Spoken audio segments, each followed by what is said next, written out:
Grabar. Bien, entonces decíamos que la moral es heterónoma, que viene de una afuera, mientras que la ética es autónoma, la forma uno, la desarrolla uno de manera crítica, de manera voluntaria y a lo largo de toda la vida.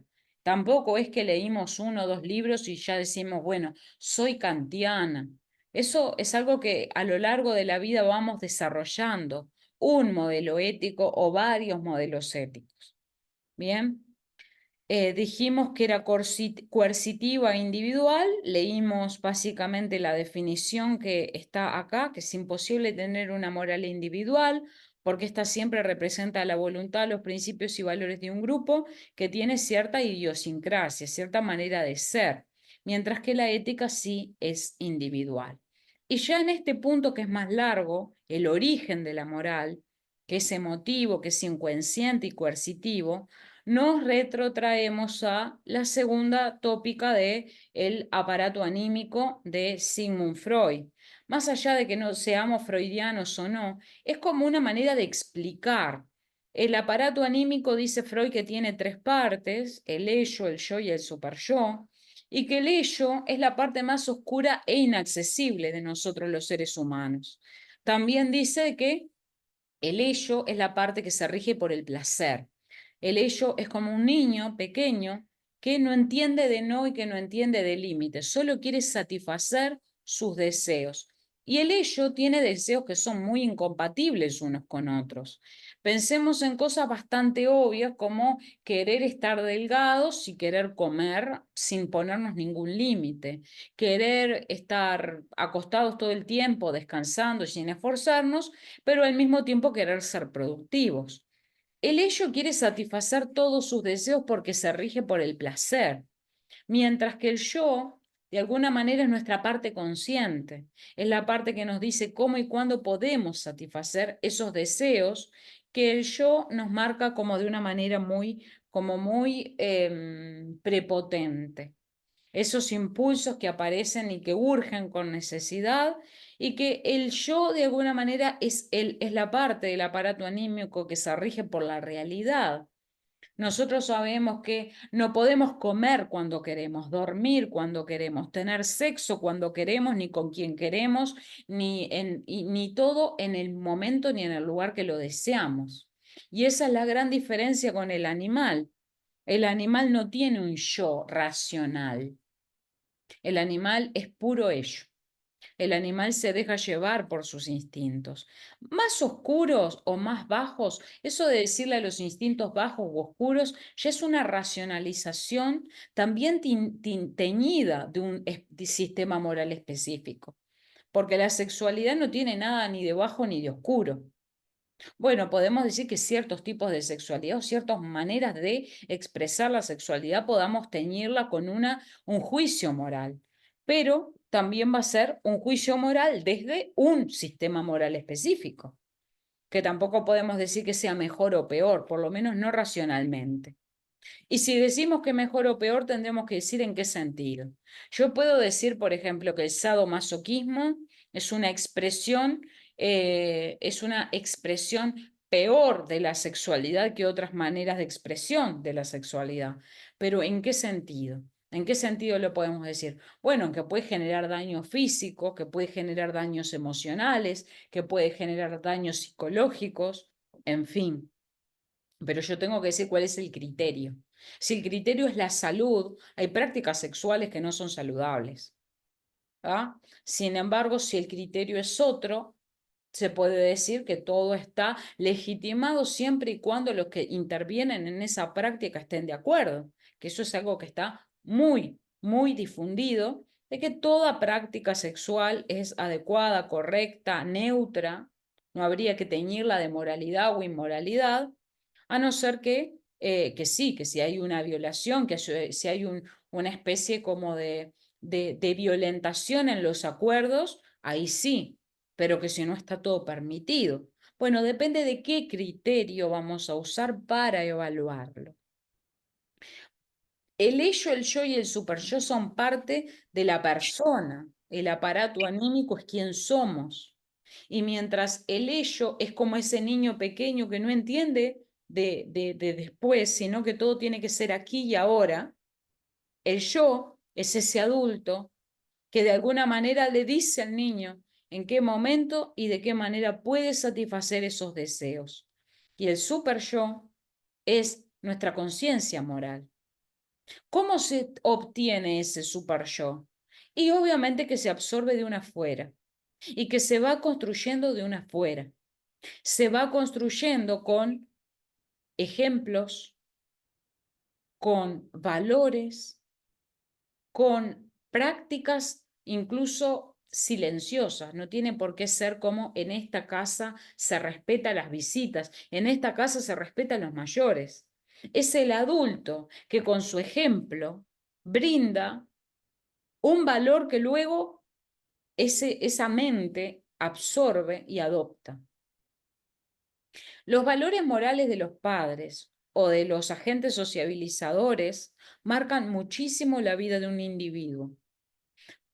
Para formar la personalidad de manera positiva, o sea, en el sentido de que, un ejemplo muy trivial, mis padres me enseñaron la cultura del ahorro. Desde pequeño yo quería comprarme un juguete y me enseñaron a ahorrar. Me decían, bueno, si vos querés las cosas te las tenés que ganar.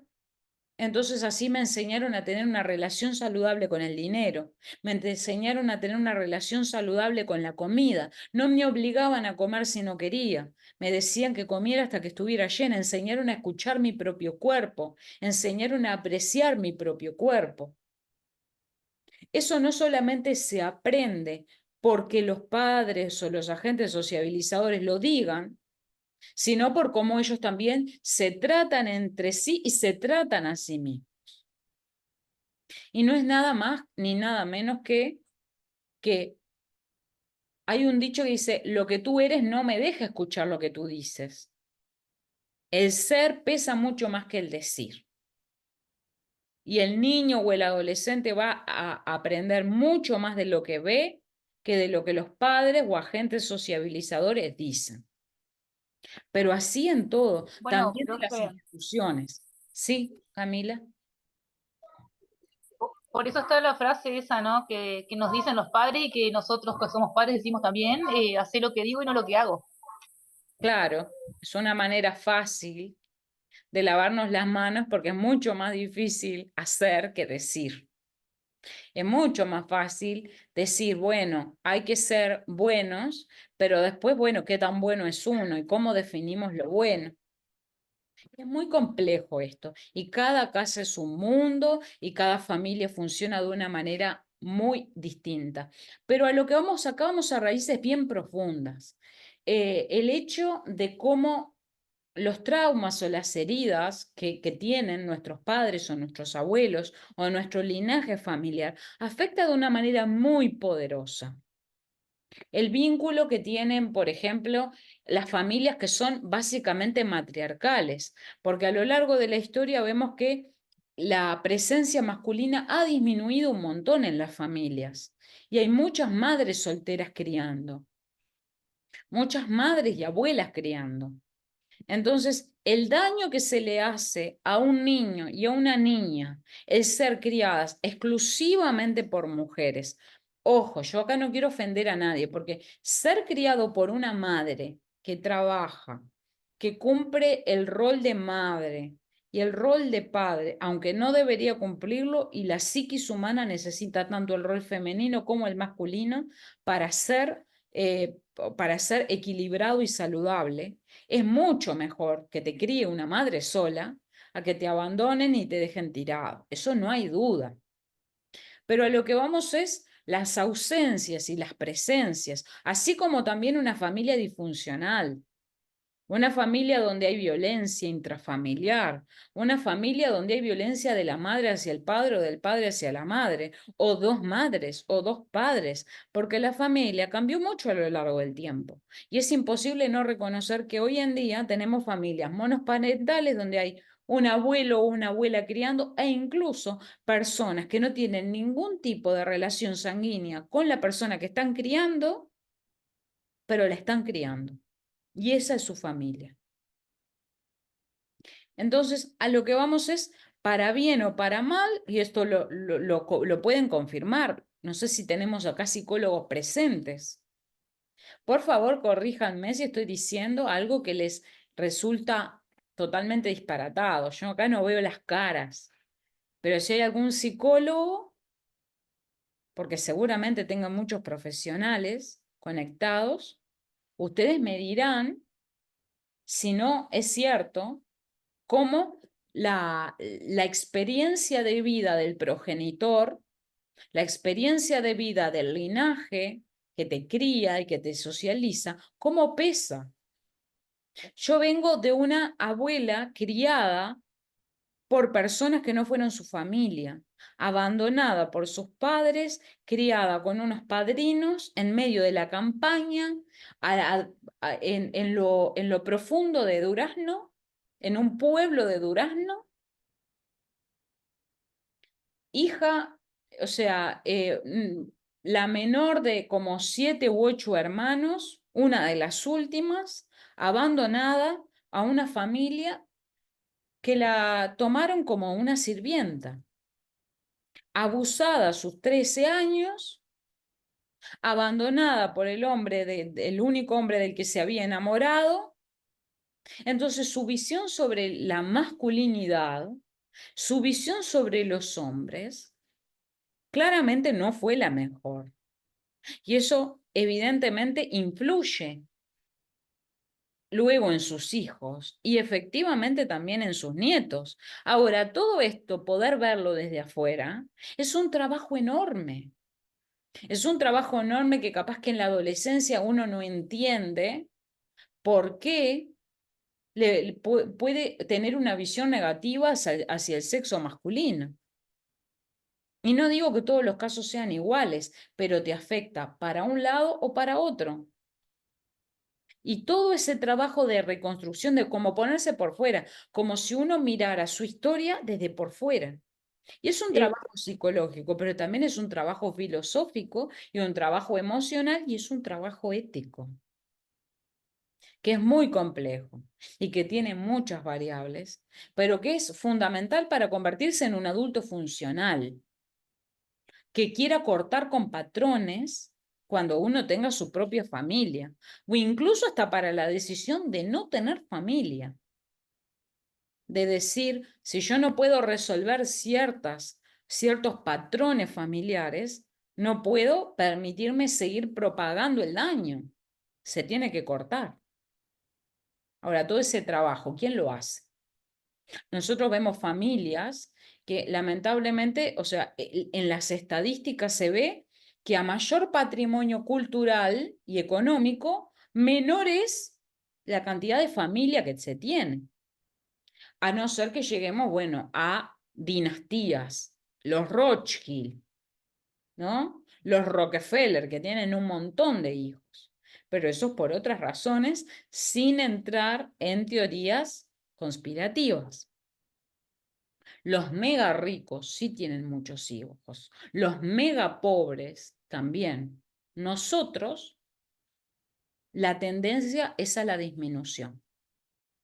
La tendencia es a la disminución de tener familia. Y puede ser por muchísimas razones. Ahora, sin querer desviarnos, el ello te lleva por el lado del placer. El yo tiene que satisfacer a dos grandes tiranos. El tirano del super yo, de la conciencia moral, es: me criaron de una manera en la que ya no necesito que pongan cámara, ya mis padres no tienen que vigilarme, ya me comporto como se supone que me tengo que comportar. Y todas esas reglas morales uno las interioriza. ¿Y por qué no roba aunque no haya una cámara? Porque ya interiorizamos la norma hasta el punto de creer que es nuestra. ¿Por qué no robo? Porque está mal robar. ¿Realmente está mal robar? O me acostumbré tanto, o le tengo tanto miedo a la penalización. Miren, yo soy profesora y hay cosas que cuando les perdí el miedo, es como que realmente, ¿por qué yo lleno las libretas? ¿Por qué yo, si tengo algún colega profesor, por qué hago ciertos trámites? ¿Por qué yo entrego los certificados? Hay cosas que son como el cuco, te dicen, ay, hay que hacerlo porque si no te pueden sancionar. ¿Te pueden sancionar? ¿A quién sancionaron? Ojo, no es ser anarquista, pero a lo que vamos es, ¿por qué hago lo que hago? ¿Lo hago porque creo que está bien? ¿Qué es lo que fundamenta mi acción? Eso lo vamos a ver en el curso Ética 2, pero más o menos para que vean por qué lado va la cosa. Cuestión, el super yo es un tirano porque nos hicieron sentir de manera emotiva. Acá dice, ¿cómo es el origen de la moral? Emotivo. ¿Emotivo cómo? El niño se le enseña como se le enseña a un perro. Perdónenme las mamás. Pero ustedes sabrán que al niño, igual que al perro, funciona con un régimen de premios y de castigos. Le das la croquetita al perro y hace lo que querés. Y al niño funciona diferente, porque al niño no es solo darle comida, es darle cosas que le gusten. Y entre esas cosas que le gusten también les gusta la atención del padre. El tener a la madre que la mire. Y confirmen las mamás, cuando tienen un niño chiquito, 2, 3 años, que están empezando a hablar, o 5, quieren tu atención todo el tiempo, es mamá, mamá, mamá, mamá, mirá lo que hago, mirá lo que dibujé, mirá lo que hice. Mirá cómo bailo, mirá cómo canto, mirá cómo me cambio las medias. Cosas súper simples, pero buscan tu atención. Entonces, el origen de la moral, yo sé que hay muchos libros de crianza, pero era común en otro tiempo decir, bueno, si haces esto, mamá no te quiere más. Ya hoy en día se sabe que uno no va a querer o a dejar de querer al hijo por lo que hace. Se lo quiere incondicionalmente a un hijo. Sin embargo, eso de hacer sentir que nos quieren por lo que hacemos, que es muy común porque también así nos comportamos socialmente, nos quieren por nuestros resultados. Me quieren a mí por cómo explico, por cómo hablo, por cómo hago los materiales, por cuánto tiempo les doy para hacer las tareas, por si les doy una mejor o peor nota. O sea, como adultos, nosotros esperamos que nos evalúen por nuestro resultado, pero en casa nos llegaron a enseñar que valemos como personas, eso dependerá de cada familia. Pero la cuestión es que el origen emotivo, ¿en qué está la emoción? Bueno, el niño se siente amado y así aprende por temor al castigo. ¿Temor al castigo de que, de que le peguen? Bueno, capaz que sí, que le peguen, pero también es de que le griten. Capaz que es también el temor al abandono. También es temor a no ser buen hijo. Pero ¿y eso de grande ya se pierde? O Y sea, eso es se algo traduce en que, otras eh, conductas. Ya no es que le tengamos capaz que tanto miedo a la autoridad. A veces se transforma en una rebeldía y es una indiferencia total a la autoridad. claro, Puede funcionar a la inversa, pero cada cabecita lo va a traducir de maneras súper diferentes. Niños que fueron criados por padres muy exigentes, que después en la vida de adultos se transforman en personas hiperperfeccionistas, que no soportan, que sienten que se fallan a sí mismos si no llegan a tener la máxima nota en un trabajo. Yo esto lo experimenté de adolescente, pero luego cómo nosotros vamos construyendo nuestra personalidad de adulto, nuestra manera de ser de adulto, y cómo podemos mirar a ese niño y ese adolescente desde otra óptica, desde otro parámetro, eso es también parte de la ética. También me parece que no sé, yo cuando empezaste a conversar, a hablar ahí de esas cuestiones, me fui a la cuestión de la iglesia, por ejemplo. Eh, a mí me gusta mucho ir a diferentes cultos, y el católico es el más culposo de todos los cultos a los que yo he ido. desde que arrancan con por mi culpa, que parece que te estás dando de latigazo, como infundirte el temor también a un Dios que es omnipresente, omnipotente, que todo lo ve y que siempre te está castigando. Me parece que ahora también, en ese sentido, también nuestras generaciones están como más relajadas, que las anteriores eran como más de la mirada de un Dios Ujú. malo, malevo, mal, que castigaba. Mm. Y que de ahí también viene el tema de la moral como cultura, ¿no? Como Claro, cultura de el temor cristianismo, a una...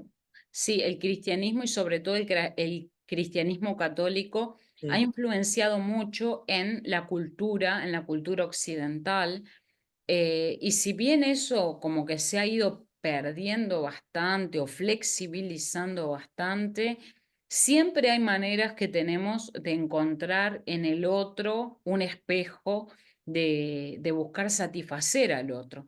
Porque si no es a ese Dios que todo lo ve, es al jefe o es al padre o es a la pareja. Y encontrás muchísimas personas que por más del discurso dominante que hay, de que uno tiene que ser uno mismo y uno tiene que amarse y uno tiene que valorarse, es esperar satisfacer las expectativas siempre de un otro, que capaz que ese otro ya no es Dios, pero eso que se colocaba capaz que en un ser superior, se coloca en diferentes cosas, en el trabajo, en el dinero, en los hijos, en la familia, en la pareja.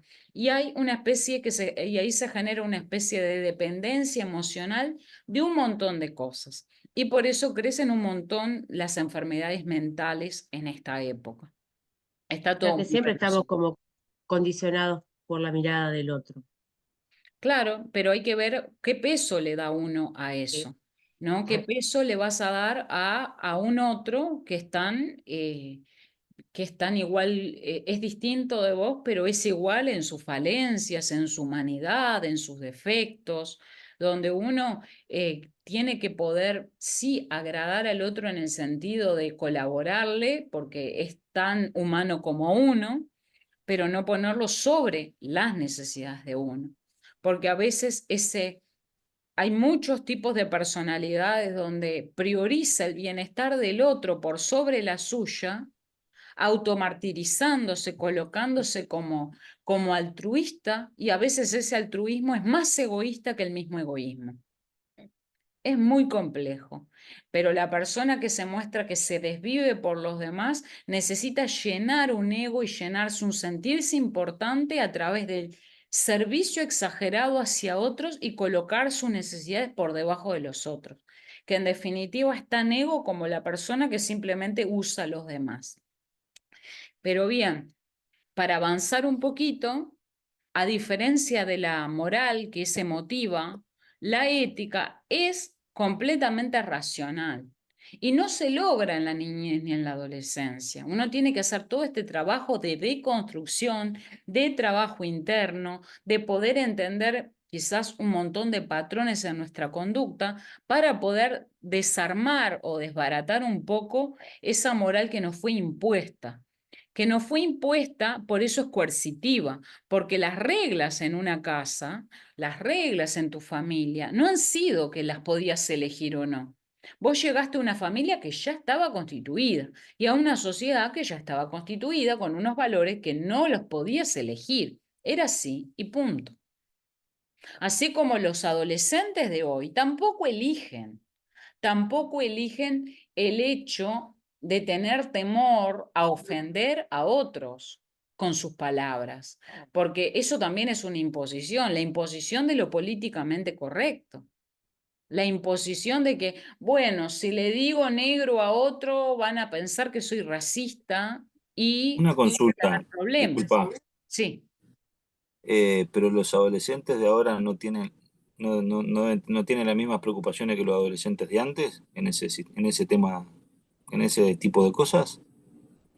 Y hay algo que es universal, que el hecho de querer encajar lo tienen los adolescentes de cualquier época, en la necesidad del ser humano de ser valorado, querido, aceptado, formar parte de un grupo, eso es algo como universal.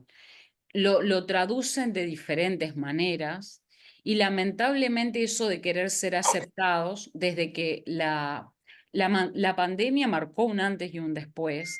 Entonces hoy encontrás en las aulas una fragmentación que antes no encontrabas, en poquitos años, en 3 Porque, por años. ejemplo, mm, eh, hoy decías el caso de que antes a los niños se les decía, si vos no haces esto, yo no te voy a querer más, y como que capaz que ahora no pasaba, pero para mí se sigue maquillando las cosas, en algunos casos, no en el 100%, y se sigue haciendo lo mismo. Al igual que mandan un niño a jugar al baby fútbol y le dicen, dale, hace esto, le ponen presiones para no cometer los errores que yo cometí, y al final lo que está haciendo el tipo es cargarle las frustraciones que tuvo él y lo sigue presionando como presionaban antes. Sí, Entonces, no hay capaz que las duda. cosas, uno dice, no, porque ahora las cosas han evolucionado, pero para mí siguen siendo las mismas cosas de siempre, maquilladas, ¿no? Sí, no hablamos de evolución porque poder comparar el tiempo pasado con el presente es tener esa idea de que todo tiempo pasado fue mejor donde no es así. El hecho de decir, ay, las familias de antes eran más unidas, mirá, no se divorciaban, pero capaz que a veces las familias tragaban Sufrían un montón de 40 años, 50 violencia y años. aguantaban un montón de impertinencias que ahora está más naturalizado el hecho de no tener por qué soportarlo. Pero también al mismo tiempo eso genera que tampoco hay un gran nivel de compromiso en las relaciones, de todo Exacto. tipo. No hablamos solo de pareja, de amistades. Antes uno tenía naturalizado que un amigo era para siempre. Y hoy en día gente cortando con amistades de años, quizás por cosas que otro puede ver no tan trascendentes o que no tienen Sí, tanto sí, sentido. con esa bandera me parece que nos hemos vuelto un poquito más intolerantes. Sí, sí. Ahora, yo no voy a juzgar si está bien o está mal el pasado, el presente, hoy en día. Solo tratemos de describir cómo son las cosas y compararlas, y eso nos hace ver cómo el origen de la moral ha sido y es emotivo. Es la emoción lo que mueve la moral. Cuando la moral es algo que nunca nos va a dejar indiferentes. Cuando vemos casos terribles en la televisión, en la radio, cuando escuchamos noticias que conmueven a una sociedad, eso nos hace ver que esa diferencia entre el bien y el mal nosotros la llevamos muy a fondo y por eso es que hacemos juicios de valor. Y siempre los vamos a hacer desde un lugar, pero ahí volvemos a que no hay acuerdos porque siempre va a haber alguien o un grupo que va a opinar, aunque sea la minoría, que lo correcto es distinto de lo que una mayoría piensa. Entonces el origen de la moral es emotivo, es inconsciente. El niño no se está dando cuenta ni está racionalizando lo que está bien o lo que está mal. Es así funciona en mi casa. Y aprende a ver que hay distintos sistemas morales cuando comparte con otro, cuando va a la casa de un amiguito y capaz que la madre no está y come cada cual a distintas horas, y en su casa capaz que comen todos juntos. Y no es ni mejor ni peor, son distintas maneras de vivir, porque hay distintos ensamblajes y distintas experiencias y distintas cosas que te tocaron. Bien, ahora la ética es racional, consciente y voluntaria. Mientras que la moral se pregunta qué debemos hacer, la moral se pregunta por qué debemos hacerlo, lo cuestiona, lo pregunta, lo critica. Y por último, la moral es directamente normativa, o sea, me dice lo que hay que hacer. Cada sistema moral me va a decir lo que tengo que hacer. Por ejemplo, el sistema educativo en Estados Unidos desarrolla y potencia la individualidad, lo que hace único a cada uno. Mientras que el destacarse en países sudamericanos no se pone tanto el hincapié ahí, no se pone el hincapié tanto en destacar o en que cada uno desarrolle al máximo eso que te hace único, sino más bien el sistema educativo tiende a la homogeneidad.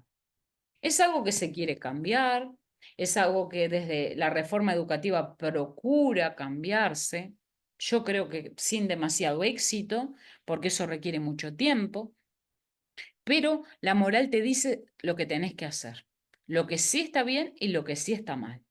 Mientras que la ética lo que me da es un criterio. ¿Qué criterio yo puedo tomar para decir que algo bueno o malo? ¿La intención? ¿El resultado? ¿El placer que me da?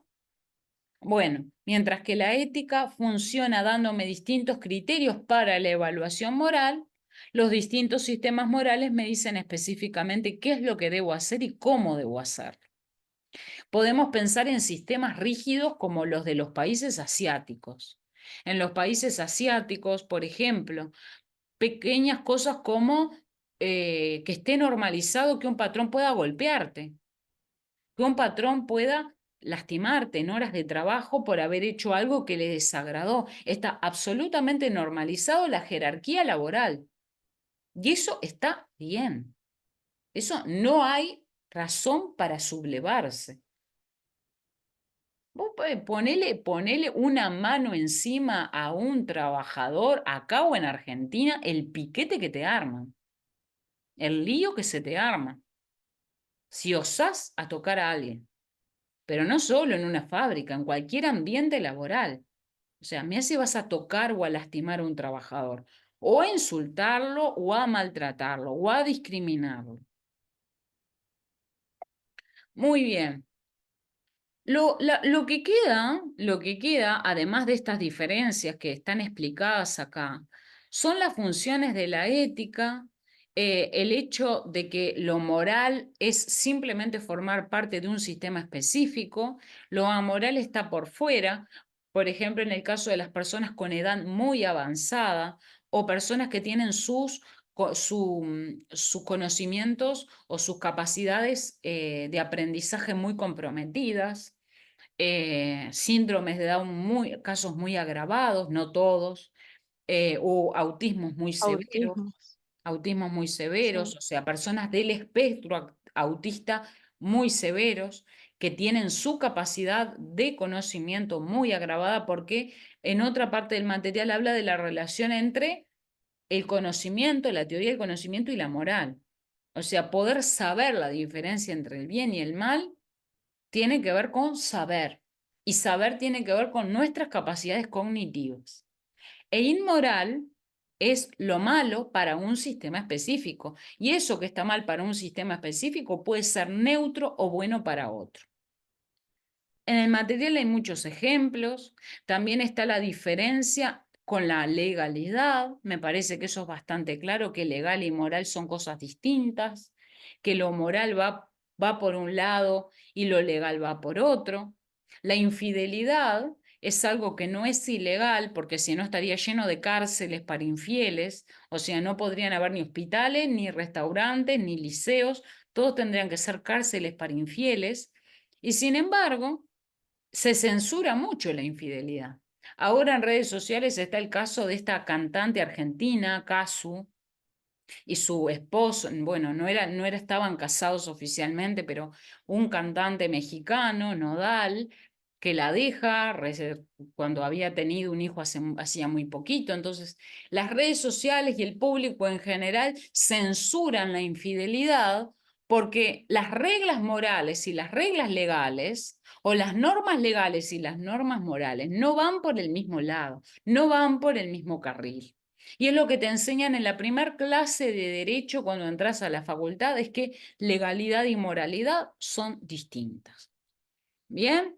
Bueno, acá que el saber ético es un problema específico que tiene que ver con un lenguaje diferente, ¿ah? Y que es distinto del lenguaje descriptivo, que forma parte del lenguaje valorativo, que también es el lenguaje de la estética, que la ética tiene sus problemas porque está también relacionada con otras disciplinas como teoría del conocimiento, la metafísica, la antropología, y eso vuelve compleja el tema de la ética, del saber ético, y acá las diferencias entre juicios éticos y juicios morales. Si necesitan otro Zoom, si quieren profundizar en algo, déjenmelo saber. Hacemos otro Zoom si quieren, antes del cuestionario. Y ahora se nos acabó el tiempo. Profe, el cuestionario dijiste que en esta semana, ¿no? Sí, en esta Está semana lo voy a estar activo. bien. ¿Y eso vendría a ser tipo el parcial? ¿Es para la nota No hay final o va a parcial, haber otra no cosa? hay No hay parcial. En parcial. ética no hay parcial, es una tarea más. Bárbaro, bárbaro. Dale, buenazo. Bueno, Genial. que descansen bien y gracias por Gracias. conectarse. Chao, Gracias gracias. Gracias, igualmente. Liliana. Chao. Chao, chao. Chao.